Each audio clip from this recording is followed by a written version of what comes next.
যে ফুল যোগ যুগান্তরে খুশবু ছড়ায়, জোরে বলেন সুবহানাল্লাহ। ফুল যোগ যুগান্তরে খুশবু ছড়ায়, এঁকেছি সে ফুল মোহরা, এঁকেছি সে ফুল মোহরা মনেরই কাবা। যে ফুল যোগ যুগান্তরে খুশবু ছড়ায়, হাবিবে খোদা তিনি নবী কামলিওয়ালা, তার ওই ছোঁয়াতে আজ দুনিয়া উজালা, তারি বিরহে দু চোখ, তারি বিরহে দু চোখ অশ্রু ঝরা। যে ফুল যোগ যুগান্তরে খুশবু ছড়ায়, এঁকেছি সে ফুল মোহরা, এঁকেছি সে ফুল মোহরা মনেরই কাবা। যে ফুল যোগ যুগান্তরে খুশবু ছড়ায়, যার নাত পে করে খুদ খোদা তাআলা, কবি আর কবি গাতে শত সুরের মালা, তার প্রেমে পাগল আমি, তার প্রেমে পাগল আমি কেঁদে যে বেড়াই। যে ফুল যোগ যুগান্তরে খুশবু ছড়ায়, যে ফুল যোগ যুগান্তরে খুশবু ছড়ায়, এঁকেছি সে ফুল মোহরা, এঁকেছি সে ফুল মোহরা মনেরই কাবা। যে ফুল যোগ যুগান্তরে খুশবু ছড়ায়। আল্লাহুম্মা সাল্লি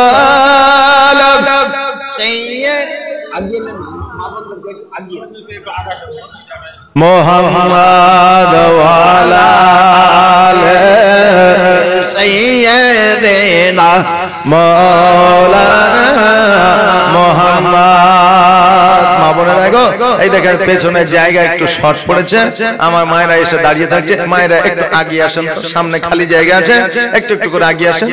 মা সোনামানিকেরা একটু আগিয়ে আসেন, খালাম্মা আসেন, একটু একটু করে আগিয়ে আসেন, দেরি করিয়েন না, একটু তাড়াতাড়ি করে আসেন, একটু জলদি করে আসেন। সুবহানাল্লাহ সুবহানাল্লাহ। এই দেখেন একজন আলেম ওলামার যখন আপনি কথা শুনবেন বাবা, তখন এর জন্য ফজিলত নেকি পাওয়া যায় না? পাওয়া যায় না? জি পাওয়া যায়। এই মা একটু আসেন, একটু আগিয়ে আসেন, চলে আসেন, চলে আসেন। জি অত ঠান্ডা নাই, আছে ঠান্ডা? আমাকে কিন্তু গরম লাগছে, কথা বুঝতে পারলেন? হ্যাঁ, এখন আপনাদের ঠান্ডা লাগছে না আমি বলতে পারছি না, কারণ ঠান্ডা কিন্তু আগের মতো নাই, কালকেও গরম লাগছিল, আজকেও কিন্তু গরম লাগছে, তাই না? তো মারে অত ঠান্ডা নাই, জায়গা খালি করে দিলে অসুবিধা নাই, শীতও নাই, জায়গা ঠান্ডাও নাই। আসো, এই মা আসেন, চলে আসেন, আগিয়ে আসেন, আগিয়ে আসেন। সুবহানাল্লাহ, জাযাকাল্লাহ, মাশাআল্লাহ, বারাকাল্লাহ। আসেন একটু তাড়াতাড়ি করে। সুবহানাল্লাহ সুবহানাল্লাহ, আসেন আসেন। সুবহানাল্লাহ। এই দেখেন আমার মায়েরা, এই দেখেন জায়গা ধরে এলে আর ছাড়তে চায় না, কথা বুঝতে পারলেন না? তো এইদিকে আমার মায়েরা দেখছি খুব ভালো, অন্য জায়গায় চিল্লে চিল্লে বুঝলেন তাও জায়গা আসে না, এইদিকে মায়েরা দেখছি চলে আসছে। আসেন তো মা, আসেন, আর একটু আগিয়ে আসেন। জি খালি জায়গাগুলো পূর্ণ করেন। সুবহানাল্লাহ। এই দেখেন আজকে আমার মা বোনেরা একটু কমই হয়েছে, আগামী কালকে দেখবেন আরো বেশি হবে, পরশুদিন তখন জায়গা দেওয়াই যাবে না। জি কারণ হলো অনেকে চিন্তা করে মৌলবি তো নতুন আসছে, তো মৌলবির গলা যে কেমন হবে, যদি রফিকের মতো হয়তো যাবো, নাইলে যাবো না। নাকি বলে? হ্যাঁ, তো এই দেখেন মাশাআল্লাহ, অসুবিধা নাই।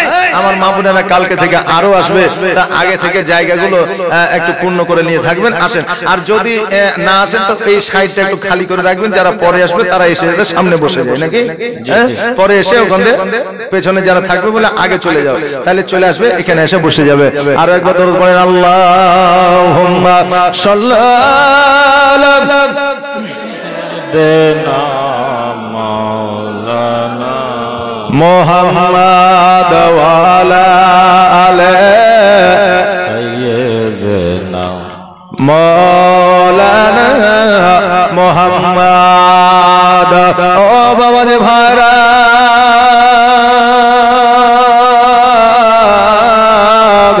এইভাবে আমার মা ফাতেমা জোহরা রাদিয়াল্লাহু তাআলা আনহা জীবন যাপন করতে আরম্ভ করলেন না বাবা। একদিন আমার নবীজি মসজিদে নববীর মধ্যে বক্তব্য রাখতেছেন, তাকরীর করতেছেন। এইদিকে আমার ফাতেমা আমার নবীজির কাছে যেন পৌঁছে গেছে। যাওয়ার পরে বলতেছে, ইয়া রাসূলুল্লাহ, ইয়া হাবিবাল্লাহ, নবী গো, আর দেরি করিয়েন না, দেরি করিয়েন না, জলদি করে বাড়ির দিকে চলে। নবী আমার বললেন, কেন রে মা? বলে, আব্বা গো, আমার বাড়িতে আমার মা খাদিজাতুল কুবরা রাদিয়াল্লাহু তাআলা আনহা অজ্ঞান হয়ে জমিনের মধ্যে পড়েছে। আব্বা গো, মা যেন কথা বলে না, মাকে ডাক দিলে মা যেন সাড়া দেয় না। আমার দয়ার নবী, মায়ের নবী সাল্লাল্লাহু তাআলা আলাইহি ওয়াসাল্লাম চড়তে চড়তে যেন বাড়িতে আসলে। বাড়িতে আসার পরে আমার মা খাদিজাতুল কুবরা রাদিয়াল্লাহু তাআলা আনহার যেন মাথা মুবারকটা আমার নবীজির জাং মুবারকের উপরে নিলেন, যেন বাবা একটু পানি নিলেন, পানিটা আমার খাদিজার মুখমণ্ডলের উপরে ছিটাইলেন। আমার খাদিজা চোখটা খুলিয়া আমার নবীজির দিকে তাকাইয়া দুই চোখের পানি ছেড়ে দিয়ে বলতেছে, ইয়া রাসূলুল্লাহ, ইয়া হাবিবাল্লাহ, নবী গো, আমি অজ্ঞান হয়ে জমিনের মধ্যে পড়েছিলাম। আমার নবীজি বলতেছে, খাদিজা, আজকে তোমার শরীরে রোগ নাই, জ্বালা নাই, জ্বর নাই, বালা নাই, মুসিবত নাই, আজকে তোমার শরীরে কিছুই না, তবুও কেন অজ্ঞান হয়ে জমিনের মধ্যে পড়ে যাও? বলো বলো, কারণটা কি? আমার নবীজি সব কারণে জানে, কিন্তু ইতিহাসের পাতায় উঠিয়ে দেওয়ার জন্য আমার নবীজি খাদিজাকে জিজ্ঞাসা করে। খাদিজা বলে, ইয়া রাসূলুল্লাহ, ইয়া হাবিবাল্লাহ, নবী গো, আজকে আমার শরীরে জ্বর নাই, জ্বালা নাই, রোগ নাই, বালা নাই, মুসিবত নাই, এটা আমি খাদিজা আমি নিজেও জানি। কিন্তু নবী গো, আপনি যেই দিন থেকে আমাকে পুলসিরাতের কথা বলেছেন, যেই দিন থেকে আপনি আমাকে কবরে আযাব সম্পর্কে বলেছেন, যেই দিন থেকে জাহান্নামের কথা বলেছেন, যেই দিন থেকে মিজানের কথা বলেছেন, নবী গো, খোদার কসম করে বলি, সেই দিন থেকে কবরকে যদি স্মরণে আসে, আমি খাদিজা অটোমেটিক যেন অজ্ঞান হইয়া জমিনের মধ্যে পড়িয়া যায়। কবরকে দেখে বড় ভয় পায় বাবা যে ভাইরা। একজন নবীর যেন বিবি, একজন খাদিজাতুল কুবরা রাদিয়াল্লাহু তাআলা আনহা ইসলামের জন্য কতই না কষ্ট করেছে, ইসলামের জন্য কতই না আপনার পরিশ্রম করেছে, ইসলামের জন্য নিজের সম্পদ বিলীন করে দিয়েছে। ওই খাদিজা জগতের মধ্যে জান্নাতের সার্টিফিকেট পেয়েছে। জান্নাতের সার্টিফিকেট পাওয়ার পরেও কবরকে যদি ভয় করিয়া অজ্ঞান হয়ে জমিনের মধ্যে পড়ে যায়, আমরা নবীর সামান্য উম্মত উম্মতি, আমাদের জন্য কি করা উচিত? আমরা তো কবরকে ভয় পাই না বাবা, মরবো এই কথাটাই আমাদের অনেকের স্মরণে আছে কিনা সন্দেহ, নাকি বলে? আমরা যে মারা যাব এই কথাটাই অনেকের স্মরণে নাই। আরে বাবা, কবরের আযাব বড় ভয়াবহ আযাব, যেই কবরের আযাব আপনি সহ্য করতে পারবেন না। ডান দিকের মাটি, বাম দিকের মাটি যখন আপনাকে চাপ দেবে, আপনার হাড় হাড্ডি গোড়া আটার মতো পেশাই হয়ে যাবে, আপনি সহ্য করতে পারবেন না। ওই কবরকে ভয় করে আমার নবী বলেছে, মরণকে যদি প্রতিনিয়ত যদি 70 বার করে স্মরণ করে, আমার আল্লাহ ওই বান্দাকে কাল কিয়ামতের দিনে শহীদের দরওয়াজা দান করবে। জোরে বলেন সুবহানাল্লাহ। খাদিজা বলে, ইয়া রাসূলুল্লাহ, ইয়া হাবিবাল্লাহ, নবী গো আজকে কবরকে স্মরণ করিয়া আমি অটোমেটিক অজ্ঞান হয়ে যায়। নবী আমার বললেন খাদিজা আজকে আমি নবী তোমাকে জান্নাতের সার্টিফিকেট দিয়েছি, তোমার ভয় নাই রে, তোমার চিন্তার কোনো কারণ নাই। কারণ জগতের মধ্যে যত বড় রোগ থাক না কেন সবার চাইতে বড় রোগ হলো মানসিক চিন্তা। এই মানসিক চিন্তার চাইতে বড় বাবা রোগ জগতের মধ্যে আর উৎপন্ন হয় না। আপনার প্রত্যেকটা রোগের ওষুধ আছে রে বাবা, কিন্তু চিন্তার কোনো আপনার ওষুধ নাই, টেনশনের কোনো ওষুধ না। এই জন্য বাবা আমার মা খাদিজাতুল কুবরা রাদিয়াল্লাহু তাআলা আনহা চিন্তায় চিন্তিত ছিলেন, কবরকে ভাবিয়া, আখিরাতকে ভাবিয়া, মিজানকে ভাবিয়া, জাহান্নামকে ভাবিয়া। ওই খাদিজা বলে ইয়া রাসূলুল্লাহ, ইয়া হাবিবাল্লাহ, নবী গো আপনি আমাকে জান্নাতের সার্টিফিকেট দিয়েছেন ঠিকই, কবর সম্পর্কে আমাকে বলেছেন ঠিকই, কিন্তু নবী গো আপনি যখন আমাকে বিবাহ করেছিলেন আমাকে 3টা শর্ত দিয়েছিলেন, আমি 3টা শর্ত মানিয়া লয়েছিলাম। ও নবীজি আমি জগতের মধ্যে হয়তো আর বেশি দিন থাকবো না, ও নবীজি আমাকে দয়া করিয়া আমার 3টা ওসিয়ত আপনি পূরণ করবেন। নবী আমার বলে খাদিজা আজকে 3টা ওসিয়ত কেন? আজকে তুমি যেটা চাইবে আমি নবী দেব, কারণ ইসলামের জন্য সম্পদ দিয়েছ, সময় দিয়েছ, শ্রম দিয়েছ। খাদিজা আজকে তুমি যেটা চাইবে আমি নবী সেটা দেব। আজকে আমার খাদিজা কি চাইছেন দেখেন। আর আমাদের বিবিরা যদি সুযোগ পাইতো স্বামী যেটা চাইবে সেটাই দিবে, চাইলে আগে বলতো চলো সোনার বাংলায় যায়, আগে 2 ভরি একটা সোনার কানের দিও, আর 3 ভরি একটা মালা দিও, আর এই সোনাগুলো যখন আমি মারা যাব আমার বেটিকে দিও, নইলে বেটাকে দিও। জমি জায়গাগুলো সব চাইতে বেশি আমার অমক বেটাকে দিও। আমাদের মায়েরা আমাদের বিবিরা যদি চাইতো এই রকম কিছু চাইতো, কিন্তু কবরের জন্য বাবা কিছু চাইতো না। কিন্তু আমার খাদিজা জগতের অন্যান্য নারীদের মতো নারী ছিল না।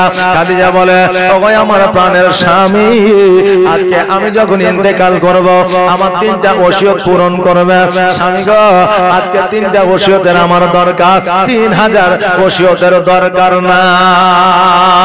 নবী আমার বলে খাদিজা বলো বলো আজকে কি তোমার ওসিয়ত লাগবে? খাদিজা বললেন ইয়া রাসূলুল্লাহ, ইয়া হাবিবাল্লাহ, নবী গো আমি যখন ইন্তেকাল করব আমার শেষ গোসলটা আপনি নিজের হাতে বানায়া দিবেন। নবী আমার বলে খাদিজা একজন নারী একজন মহিলা যখন ইন্তেকাল করে ওই মহিলার গোসল মহিলারাই দেয়, আজকে আমি নবী কেন তোমার গোসলটা দেব? খাদিজা বলে ইয়া রাসূলুল্লাহ, ইয়া হাবিবাল্লাহ, নবী গো আজকে এই আরবের মধ্যে আজকে মহিলারা আমাকে দেখা তো দূরের কথা, পুরুষরা তো দেখা দূরের কথা, মহিলারা আমাকে সঠিক ভাবে দেখে না। নবী গো আমি যখন ইন্তেকাল করব অন্যান্য মহিলারা যখন আমাকে গোসল দেবে আমাকে নিয়ে তারা আলোচনার সমালোচনা করবে। ও নবীজি আমি আলোচনার সমালোচনার সম্মুখীন হতে চাই না ইয়া রাসূলুল্লাহ, তাই আপনি আমার শেষ গোসলটা বানায় দেবেন, এটা আমার প্রথম ওসিয়ত। নবী আমার বললেন খাদিজা আজকে যখন তুমি ওসিয়ত করছো রে, যাও যাও যাও আমি তোমার শেষ গোসলটা আমি নবী বানায় দিব। আর তোমার দ্বিতীয় ওসিয়তটা বলো। খাদিজাতুল কুবরা রাদিয়াল্লাহু তাআলা আনহা বলতেছে ইয়া রাসূলুল্লাহ, ইয়া হাবিবাল্লাহ, নবী গো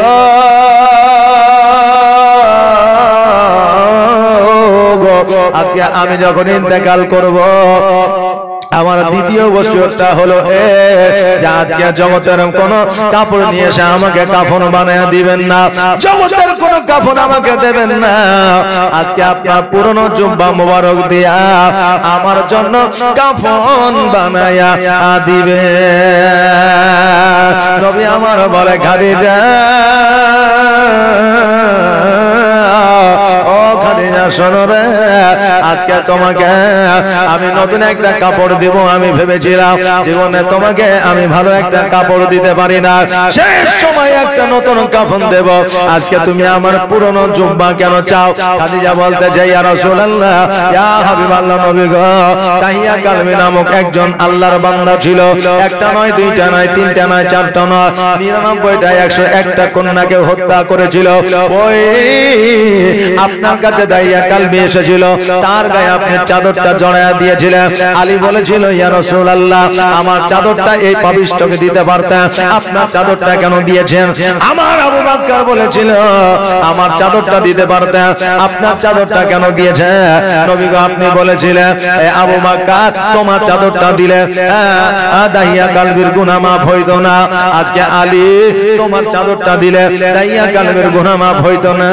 আজকে আমি নবী আমার চাদরটা যখন দাহিয়া কালবির গায়ে জড়ায়া দিয়েছি, জাহান্নামের আগুন ওই দাহিয়া কালবির জন্য হারাম হয়ে গেছে।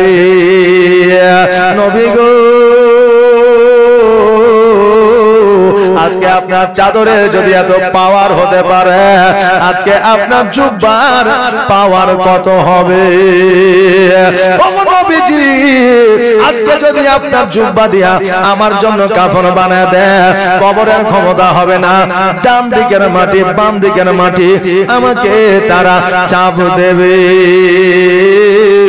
আমার খাদিজাতুল কুবরা রাদিয়াল্লাহু তাআলা আনহা বললেন, ইয়া রাসূলুল্লাহ, ইয়া হাবিবাল্লাহ, নবী গো, আমার নতুন কাপড়ের দরকার নাই, নতুন কাফনের দরকার নাই, আপনার ছেঁড়া জুব্বা মুবারক দিয়া আমার জন্য কাফন বানায়া দিবে। নবী আমার বলে, খাদিজা, ও খাদিজা, যাও যাও যাও, আমি তোমার দ্বিতীয় ওসিয়ত মেনে নিলাম। তোমার তৃতীয় ওসিয়তটা বলো। আমার খাদিজাতুল কুবরা রাদিয়াল্লাহু তাআলা আনহা বললেন, ও আমার প্রাণের স্বামী, আমার তৃতীয় ওসিয়তটা হইল আমাকে জগতের মানুষ যেন কবরে না নামায়। নবী গো, আপনি আমাকে কবরে নামাইবেন। খাদিজা যখন এই কথা বললেন, আমার নবীজি বললেন, খাদিজা, আজকে আমি কেন তোমাকে কবরে নামাইব? ও খাদিজা, বলো বলো। আমার খাদিজাতুল কুবরা রাদিয়াল্লাহু তাআলা আনহা বললেন, ইয়া রাসূলুল্লাহ, ইয়া হাবিবাল্লাহ, নবী গো, আপনি যখন আমাকে কবরে নামাইবেন, আপনার কদম মোবারক যখন আমার কবরে পড়িবে, ওই কবরে মুনকার নাকির আসবে না। জোরে বলো সুবহানাল্লাহ। এই বাবা, আমার নবীর তো পাওয়া, আমার নবীর তো ক্ষমতা। আজকে যারা বাতিল ফেরকার মানুষ, তারা এটা বুঝলো না। আমার নবী পাক সাল্লাল্লাহু তাআলা আলাইহি ওয়াসাল্লাম বললেন, এ খাদিজা, যাও যাও যাও, আজকে তোমার তৃতীয় ওসিয়তটা আমি পূরণ করে দিলাম। আজকে তিনটা ওসিয়ত তোমার আমি পূরণ করব। ও খাদিজা শোনো রে, তুমি চিন্তা করিও না, চিন্তা করিও না, আমি নবীজি তোমার তিনটা ওসিয়ত পূরণ করব। খাদিজা বলে, ইয়া রাসূলুল্লাহ,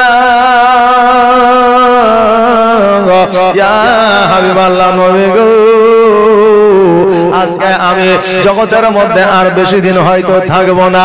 আমার খাদিজা একবার নয়, দুইবার নয়, তিনবার যখন বাবা অজ্ঞান হয়েছিলেন, তিনবারের বেলায় আমার খাদিজাতুল কুবরা রাদিয়াল্লাহু তাআলা আনহা আমার নবীজির কলমা পড়িয়া ইহ জগৎ ছেড়ে পর জগৎ গমন করেছিলেন।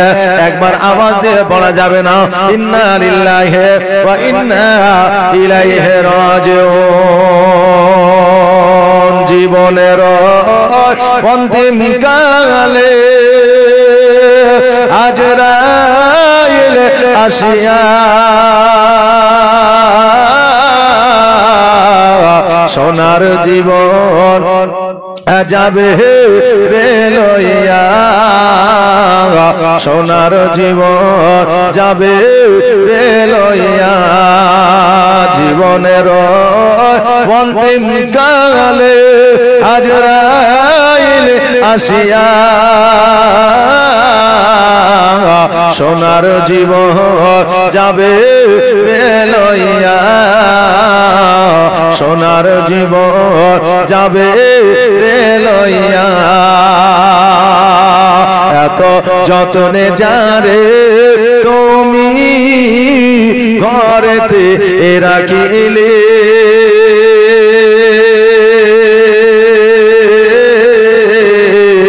যাহার লাগে এ দুঃখ কষ্ট কতই না সহিলে এত যতনে যারে তুমি ঘরেতে রাখিলে যাহার লাগে এ দুঃখ কষ্ট কতই না সহিলে আরে আজ তোমারে ফাঁকি দিয়া আজ তোমারে ফাঁকি দিয়া গেল রে ওরিয়া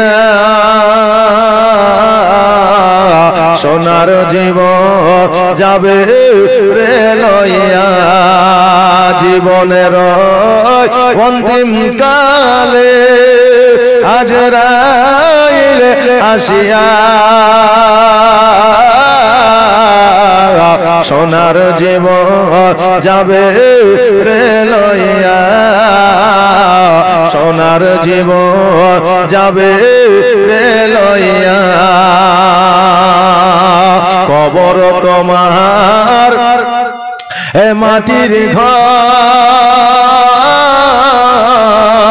মাটির আমি জানি চতুর্দিকে মাটি তোমার বাঁশেরই ছাউনি কবর তোমার এ মাটির ঘর মাটির আমি জানি চতুর্দিকে মাটি তোমার বাঁশেরই ছাউনি আর কেমন করে রইবি রে ভাই কেমন করে রইবি রে ভাই অন্ধকার কবরে সোনার জীবন যাবে রে লইয়া জীবনের অন্তিম কালে ইজরাইল আসিয়া সোনার জীবন যাবে রে লইয়া এত যতনে যারে তুমি ঘরেতে রাখিলে যাহার লাগে যে দুঃখ কষ্ট কতই না সহিলে আরে আজ তোমারে ফাঁকি দিয়া আজ তোমারে ফাঁকি দিয়া গেল রে ওরিয়া সোনার জীবন যাবে রে লইয়া জীবনের অন্তিম কালে আজরাইল আসিয়া সোনার জীবন যাবে রে লইয়া সোনার জীবন যাবে রে লইয়া আল্লাহুম্মা সাল্লি সাইয়্যিদিনা মাওলানা মুহাম্মদ ওয়া আলা আলি সাইয়্যিদিনা মাওলানা মুহাম্মদ সাল্লাল্লাহু মুহাম্মাদিন সাল্লাল্লাহু মুহাম্মদ হরদম ज़बान से निकलो पाक नामे गम ज़बां से निकालो शफियाना मोहम्मद। ओ बिरादर আমার মা খাদিজা রাদিয়াল্লাহু তাআলা আনহা যখন বাবা ইহ জগৎ ছেড়ে পর জগৎ গমন করেছিলেন, তখন আমার মা ফাতেমা রাদিয়াল্লাহু তাআলা আনহার বয়স ছিল 12 থেকে বাবা 13 বছর। আজকে আমার মা ফাতেমা রাদিয়াল্লাহু তাআলা আনহা অঝর নয়নে কান্না বলে, নবী গো আজকে আমি ফাতেমা বড় এতিম হয়ে গেলাম। আমার নবী সাল্লাল্লাহু তাআলা আলাইহি ওয়াসাল্লাম আমার ফাতেমাকে বলতেছে, ফাতেমা আজকে তুমি কান্না করিও না রে মা, কারণ আমি নবী যতদিন পর্যন্ত হায়াতে আছি, যতদিন পর্যন্ত আমার জান আছে প্রাণ আছে, আমি অতদিন পর্যন্ত তোমার কোনো অসুবিধা হতে দিব না। ও ফাতেমা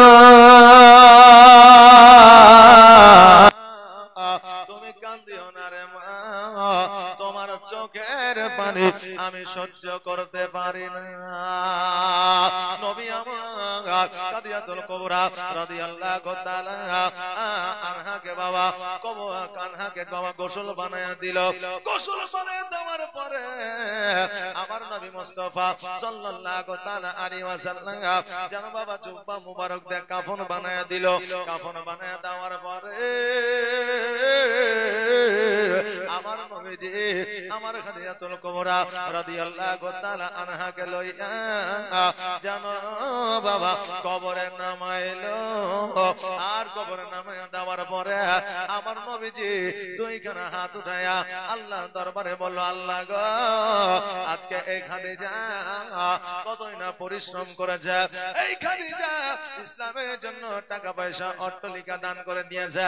আল্লাহ গো উতবা সাইবা যখন আমার মাথার উপরে যখন ভুঁড়ি চাপায়া দিত, ওই খাদিজা ওই ভুঁড়িটাকে নামাইয়া আমি নবী আমাকে লইয়া বাড়িতে আসতো।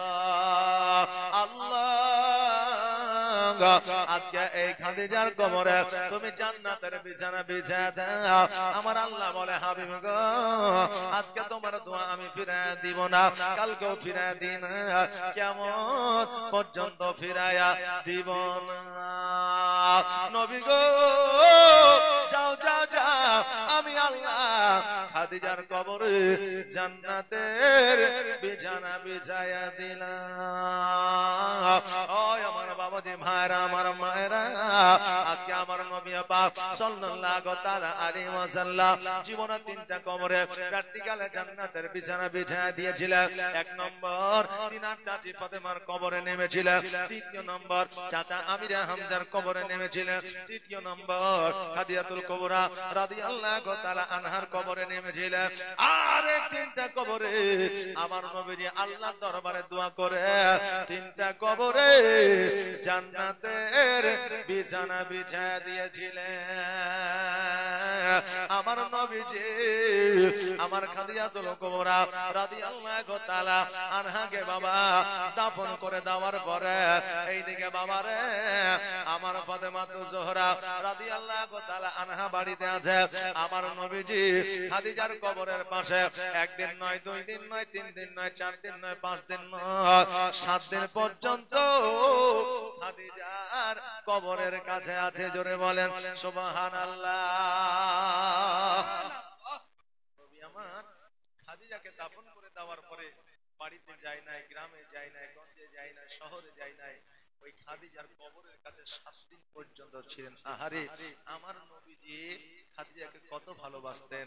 আর আমার খাদিজাতুল কুবরা রাদিয়াল্লাহু তাআলা আনহা আমার নবীজিকে কত ভালোবাসতেন। বাবা আজকে বর্তমানে আমাদের ভালোবাসা হচ্ছে I love you, I love you too, আর আই লাভ ইউ আনলিমিটেড। কথা বলবেন, আই লাভ ইউ মানে আমি তোমাকে ভালোবাসি, বললে কি ভালোবাসা হয় বাবা? যে ভালোবাসা অন্তরে লাগে।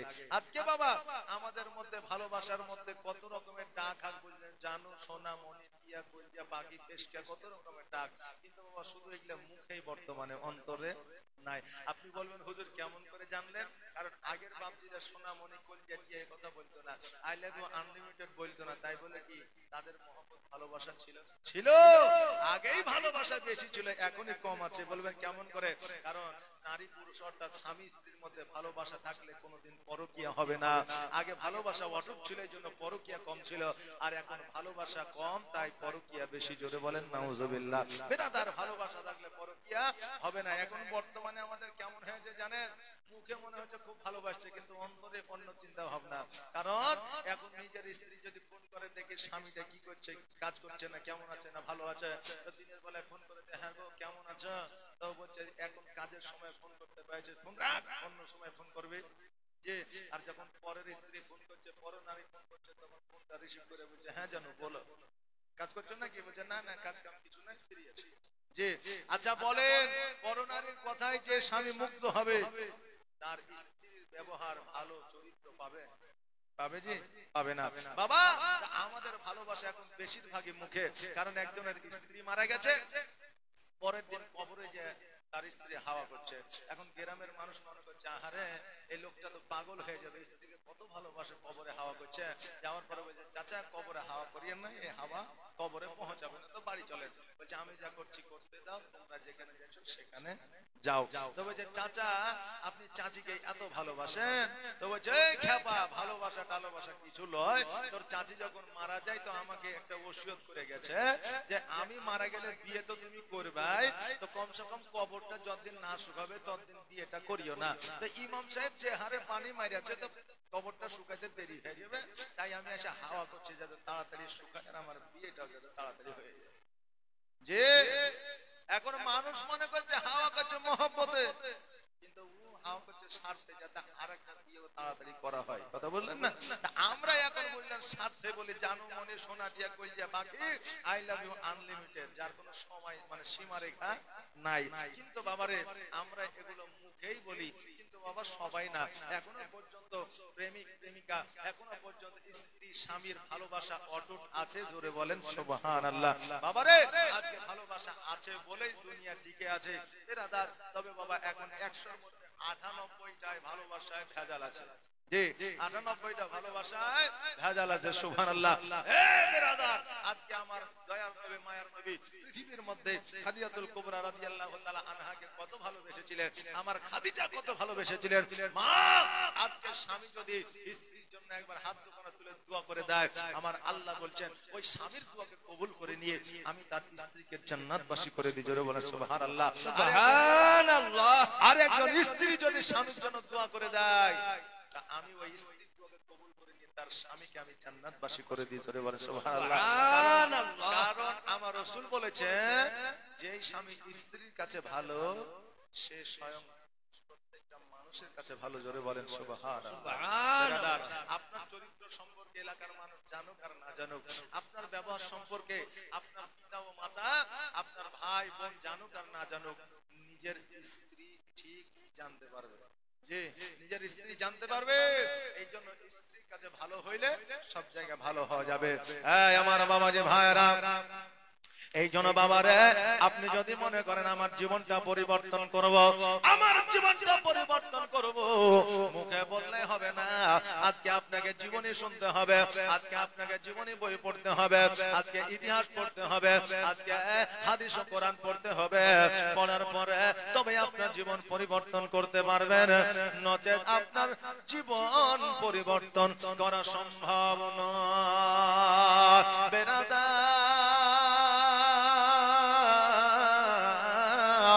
আমার নবী মুস্তাফা সাল্লাল্লাহু তাআলা আলাইহি ওয়াসাল্লাম যখন বাবা খাদিজাতুল কুবরা রাদিয়াল্লাহু তাআলা আনহা যখন কবরের কাছে 7 দিন রয়ে গেছে, আমার আল্লাহ ডাক দিয়ে বলে, হাবিব গো, আজকে যদি আপনি আর কিছুক্ষণ খাদিজার কবরের কাছে থাকেন, আমি আল্লাহ কিয়ামত এনে দিব, আর জগৎ আগে আগাবো না। নবী আমার বলে আল্লাহ গো পৃথিবীর মধ্যে আসার উদ্দেশ্য হলো একটা ইসলামের প্রচার ও প্রসার করা। আল্লাহ গো আমি খাদিজার কবরের কাছে আর থাকবো না, আমি ইসলামের প্রচার ও প্রসারের জন্য আমি পুনরায় তৈরি হয়ে যাব। নবী আমার বাড়িতে গেলে যাওয়ার পরে দেখছেন যেন আমার মা ফাতেমা জোহরা রাদিয়াল্লাহু আনহা কান্না করতেছে। নবী জানো বাবা আমার নবী যে ধরেছে জড়া ধরে নামার পরে